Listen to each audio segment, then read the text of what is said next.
Buonasera e benvenuti a questa edizione di TG Sicilia, i titoli del nostro telegiornale. A Messina 2 ragazze si intrufolano in un liceo e picchiano una coetanea per gelosia, la rabbia e l'angoscia della madre del 17enne vittima dell'aggressione. A Palermo ancora violenza in centro, 2 feriti in una rissa a coltellate in via La Lumia, uno studente universitario pestato e rapinato a Ballarò. Presentata all'Ars la mozione di sfiducia delle opposizioni al governo Schifani, ma è polemica con Cateno De Luca e Sud Chiama Nord che non aderisce.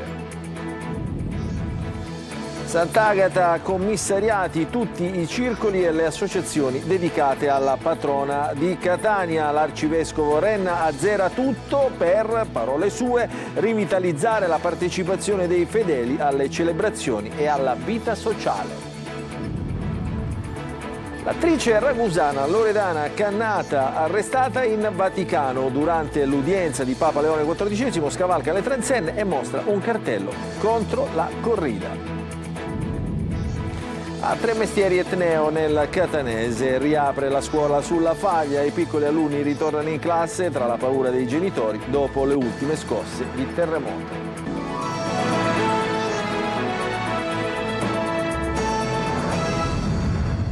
Ancora buonasera, lo avete sentito dai titoli. A Messina, in un liceo, 2 studentesse di un altro istituto si intrufolano all'interno della scuola e pestano una coetanea, pugni e calci in faccia e all'addome. I motivi? La gelosia. Parla al nostro TG la madre della 17enne vittima dell'aggressione, il servizio di Francesco Triolo.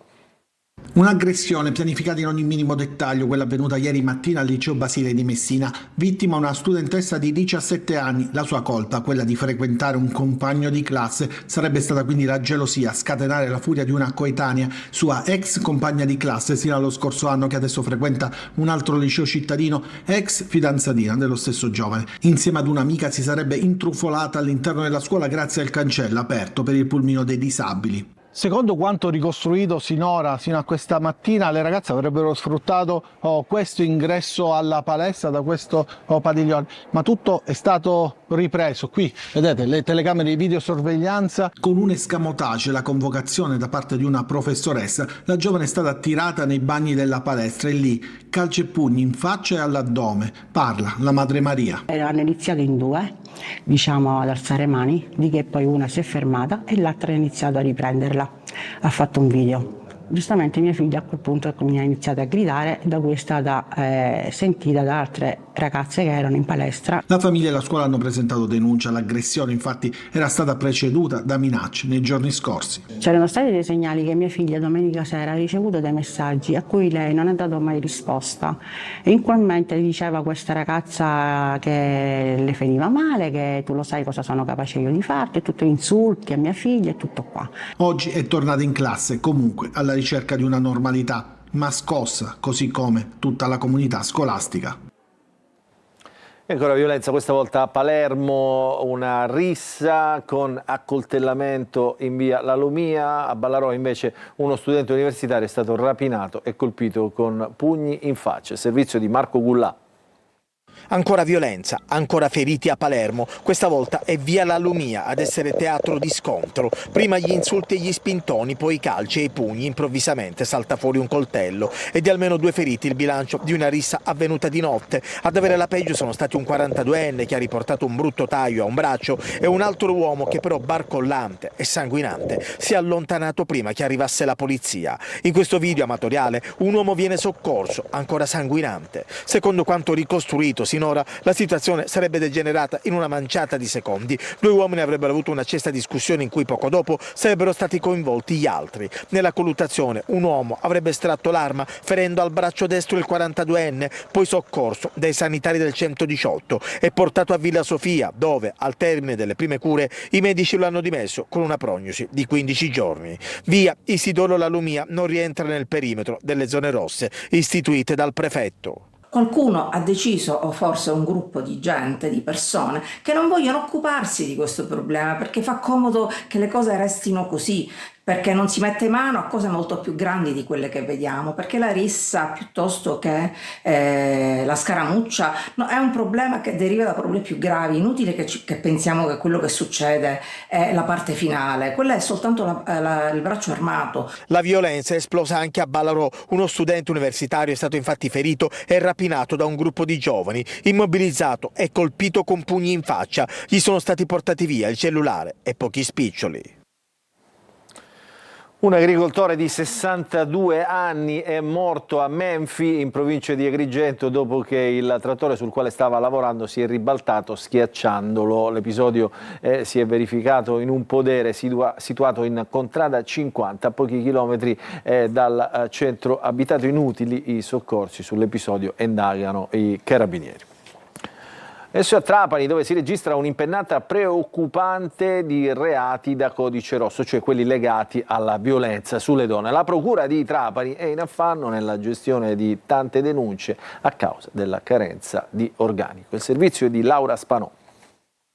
Nel trapanese è allarme reati da codice rosso, violenza sessuale, domestica, stalking o atti persecutori raggiungono l'8%, un trend allarmante che ricalca il dato nazionale, dice il procuratore Gabriele Paci, che si deve confrontare con i tanti vuoti di organico che hanno messo in affanno gli uffici. Fino ad oggi la procura ha faticato a farvi fronte perché l'ufficio ha lavorato con una scopertura del 66% di sostituti procuratori, una percentuale molto elevata, un ufficio che quindi spesso si è trovato in affanno con soli 5 magistrati e il procuratore a dirigerlo è un carico di lavoro sempre più gravoso. A preoccupare il profilo degli aggressori, con un significativo aumento dei casi nella fascia di età 18-35 anni e tra gli over 50. La maggior parte dei responsabili è italiano. Tra procura, questura e comando dei carabinieri a Trapani ormai da anni esiste un coordinamento e sezioni dedicate che si occupano esclusivamente di questi reati. Gli si può trovare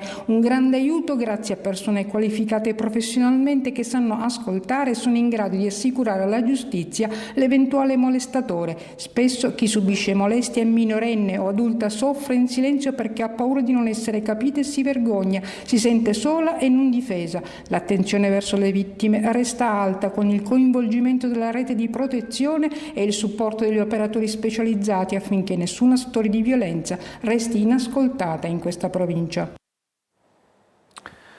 A Licata ha smantellato un giro di prostituzione, 4 avrebbero sfruttato le donne straniere, indagano i carabinieri, i 3 uomini finiscono ai domiciliari, una donna invece avrà il divieto di dimora. Il servizio di Davide Sardo.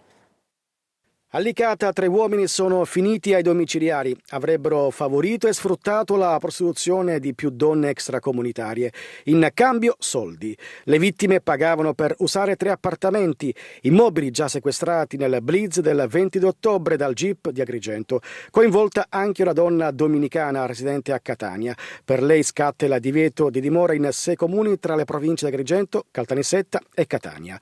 Le ordinanze sono state eseguite dai carabinieri di Licata con il supporto dei colleghi della compagnia di Piazza Dante di Catania. I 4 sono indiziati di favoreggiamento e sfruttamento della prostituzione ai danni di donne straniere.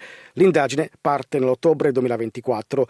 Un lavoro lungo, intercettazioni telefoniche, telecamere, osservazioni sul campo, pedinamenti. I militari hanno consultato anche siti di annunci per incontri.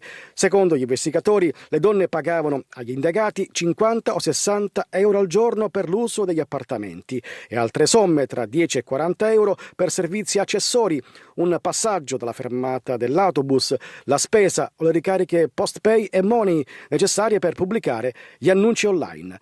Il giro sarebbe stato organizzato e continuativo. Ora la procura prosegue gli approfondimenti. Alcuni con matricola Brasa a Cannemozze, altri risultati rubati. È stato sequestrato dalla polizia a Librino, periferia sud di Catania. Era in possesso di un 28enne che alla vista degli agenti della squadra mobile ha tentato la fuga a piedi, ma è stato bloccato e arrestato. L'indagato è stato condotto in carcere. Indagini sono in corso per identificare un giovane che era con lui sotto i portici di un edificio di Viale Moncada prima della fuga. Adesso la politica è stata presentata all'Assemblea regionale siciliana, la mozione di sfiducia delle opposizioni al governo Schifani, ma la polemica scatta non con la maggioranza, piuttosto con Cateno De Luca. Sentiamo il perché in questo servizio di Maglio Viola. È tempo di mozione di sfiducia in Assemblea regionale siciliana. Le opposizioni l'hanno presentata oggi, così come avevano annunciato e promesso dopo il ritiro in abbazia a San Martino delle Scale della scorsa settimana. Noi con la mozione di sfiducia, proprio perché Schifani scappa, lo vogliamo portare in aula per discutere di quello che è la problematica in Sicilia. 23 i voti messi insieme, 26 se ci saranno anche quelli di Sud Chiama Nord, ma perché la mozione possa riuscire ne mancano comunque almeno altri 10. Conta di trovarli nella maggioranza Ismaele Lavardera. Noi stiamo cercando, e dico questa notizia, anche di prendere dei voti della maggioranza, e vi posso dire in anteprima che stiamo lavorando e probabilmente potremmo avere anche qualche firma di deputato della maggioranza che sta comprendendo di essere in un governo disastroso. È l'unica cosa che ci permette di fare le regole del gioco parlano di mozione di sfiducia. Noi faremo il possibile e chi dice dimettetevi in massa, rispondiamo chiaramente che se ci mettessimo in massa rientrerebbero i primi non eletti. Vi immaginate un regalo fatto a Schifani dimettendomi e quindi facendo entrare qualcuno al posto mio? No, grazie. Lavardera non perde l'occasione per lanciare un'altra polemica e rispondere a distanza a Sud Chiama Nord. La polemica viene sposata anche dai pentastellati contro Cateno De Luca. Cateno De Luca decide prima cosa vuole fare da grande. Cateno De Luca risponde a tutti invitando Galvagno a calendarizzare subito la mozione e promettendo di aggiungere i propri 3 voti, ma poi ribadisce: perdere tempo con un documento chiaramente condannato ad essere bocciato non è quello che serve alla Sicilia, è solo demagogia. E al suo omonimo pentastellato replica: io sono già abbastanza cresciuto, basti ricordare che nel 2022 ho preso più voti del candidato 5 Stelle e di quello del PD messi insieme. E adesso novità che arrivano oggi nella festa di Sant'Agata, commissariati i circoli e le associazioni agatine. Una scelta del vescovo, nessuna sfiducia, spiega Renna, è solo il desiderio di ricominciare. Ci saranno soci di devozione e soci effettivi. Sentiamo il servizio di Lorena Dolci. È una novità importante, circoli e associazioni agatine azzerate. Con una lettera datata 1 novembre, l'arcivescovo di Catania, Monsignor Renna, ha deciso il commissariamento del sistema sociale che ruota attorno alla festa della patrona di Catania. Nessuna sfiducia, spiega Renna, ma il desiderio di ricominciare nel segno della fede e della formazione cristiana. Le associazioni da sempre sono state luogo e occasione per tanti di aderire soltanto per devozione, semplicemente e sinceramente per partecipare alle processioni, indossare quella coccarda, e questo è un segno semplice che non ha nulla di riprorevole, anzi una cosa bella, ci si sente legati in questo modo a Sant'Agata.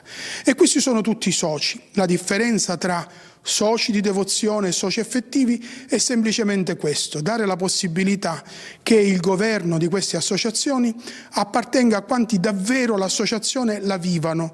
Ci sarà anche un registro delle presenze. I soci effettivi sono tenuti a partecipare alle iniziative in modo continuativo. A loro sarà consentito un massimo di 3 assenze. Un nuovo inizio per marcare in maniera radicale la differenza tra chi il sacco lo indossa una volta l'anno e chi testimonia giorno dopo giorno la fede a Sant'Agata. Adesso restiamo in qualche modo in tema chiesa, perché si è celebrata la seconda udienza e la seconda assenza in aula per il vescovo di Piazza Armerina Rosario Gisana e per il suo vicario giudiziale Vincenzo Murgano, che il processo li vede imputati con l'accusa di falsa testimonianza in relazione al processo al sacerdote Giuseppe Rugolo, condannato per violenza sessuale a danno di minori a 4 anni 6 mesi in primo grado e a 3 anni in appello. Il nuovo legale del vescovo aveva chiesto nella prima udienza di riconoscere come parte offesa il Ministero della Giustizia, escludendo dalla lista delle parti civili Antonio Messina, l'archeologo ennese che con la sua denuncia ha fatto partire l'inchiesta sulla gestione degli abusi nella diocesi. Il giudice ha accolto la richiesta preliminare, gli atti passeranno ora all'Avvocatura dello Stato. La prossima udienza è fissata per il 28 gennaio.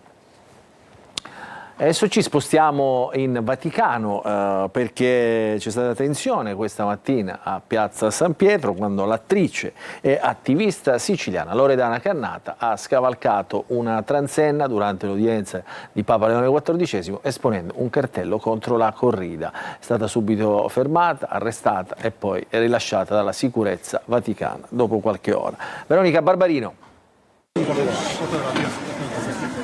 Dopo aver saltato la transenna con indosso una maglietta con la scritta "La corrida è peccato" e impugnando un cartello con il messaggio "Papa Leone, aiutaci ad abolire la corrida", l'attrice e attivista di origini iblee Loredana Cannata è stata arrestata questa mattina in Vaticano.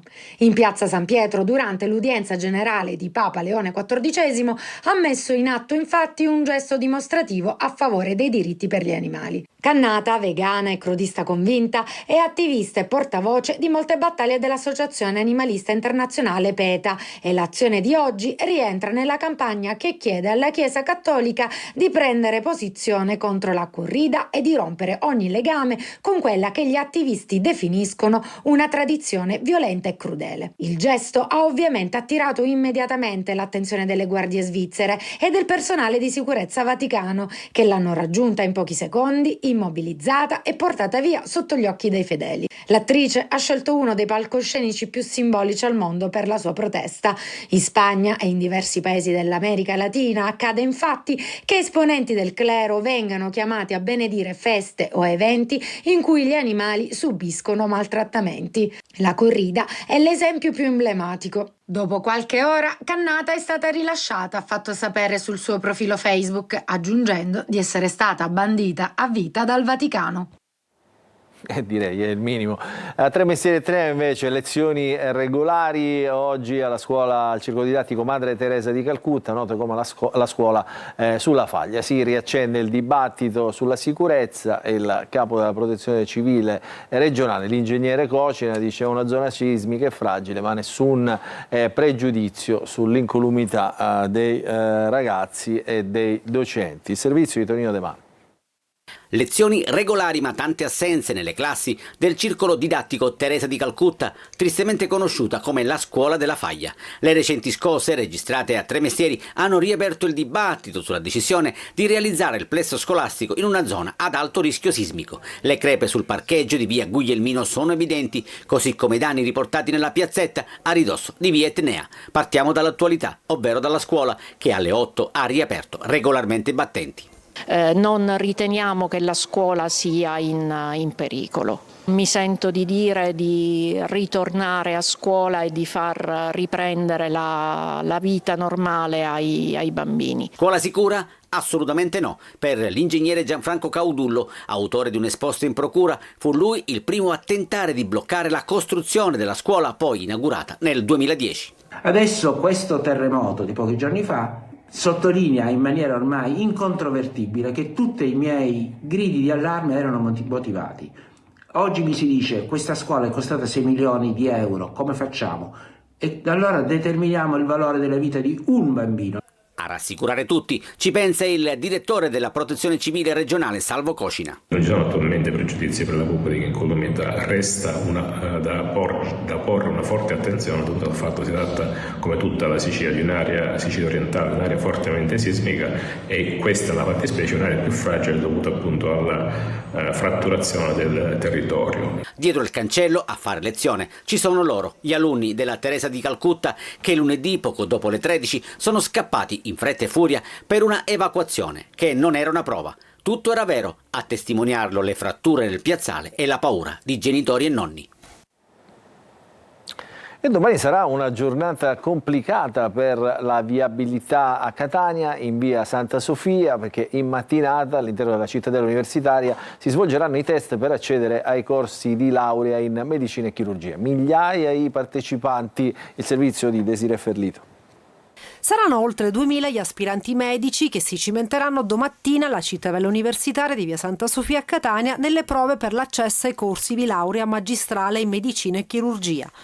Domani si terrà il primo appello degli esami del semestre aperto. Si tratta della nuova modalità per accedere ai corsi di laurea introdotta dalla riforma voluta dal Ministro dell'Università e della Ricerca Anna Maria Bernini, che prevede l'accesso libero ai corsi dell'area medica e l'abolizione del test d'ingresso, sostituito da un percorso formativo all'interno degli atenei.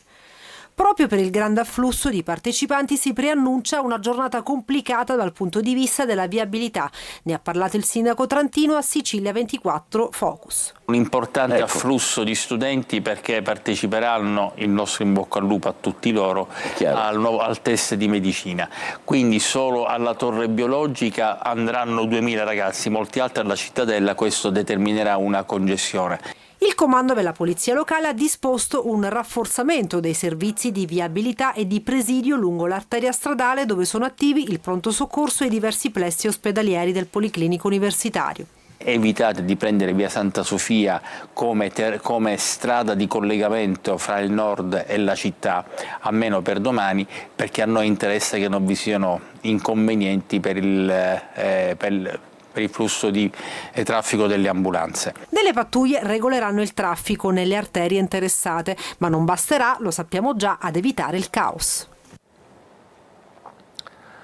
Leoni, catene, muscoli, musica neomelodica, frasi violente, molto spesso volgari, tutto questo è un social che si chiama TikTok, dove la mafia fa proseliti e l'atteggiamento criminale viene tranquillamente normalizzato. Ci spiega tutto Eva Spampinato.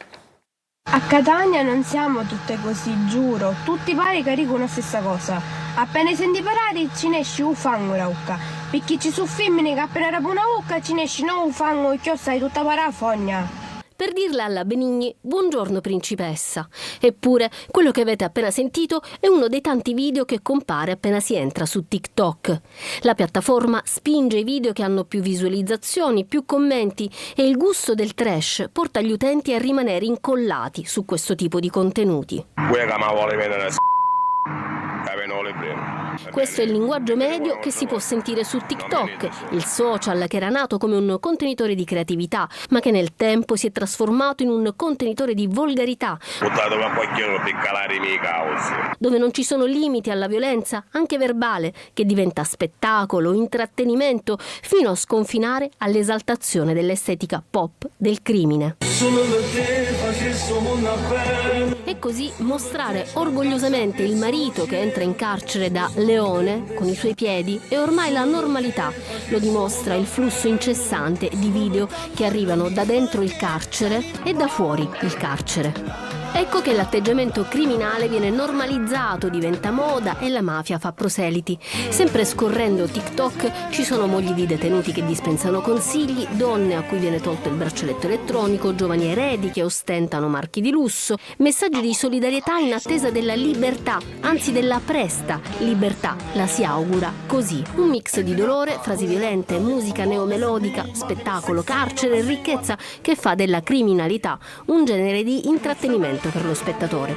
A questo immaginario si affianca la simbologia moderna, le emoticons. Le emoji più utilizzate sono la catena, simbolo di detenzione oppure vincolo inseparabile, il leone, autoproclamazione di forza, la clessidra, il tempo che manca alla fine della detenzione, e la statua della libertà.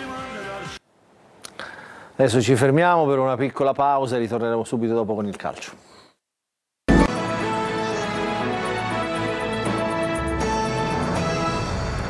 Trovati nella seconda parte del nostro telegiornale, apriamo la pagina dello sport, parliamo del Catania che prepara la partita contro il Latina di domenica prossima al Massimino. L'obiettivo ovviamente è quello di tornare alla vittoria. Il tecnico Mimmo Toscano deve far fronte anche alla squalifica di Guaini. Il servizio di Francesco Triolo.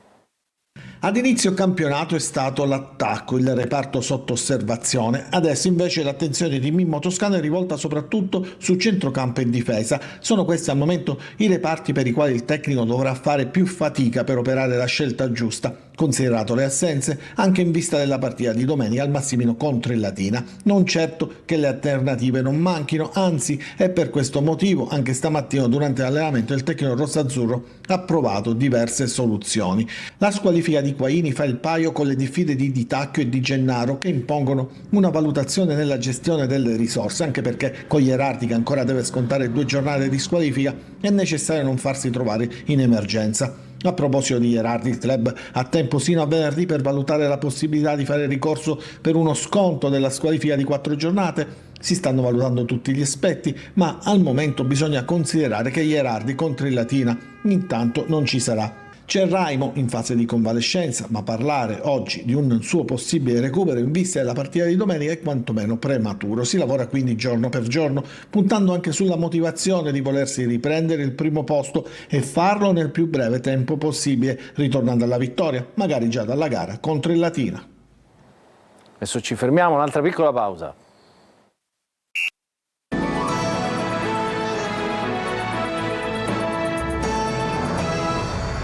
Entriamo in diretta, non ci sono ulteriori aggiornamenti, dunque il nostro telegiornale finisce qui, vi ringraziamo per averci seguito, vi auguriamo un buon proseguimento di serata.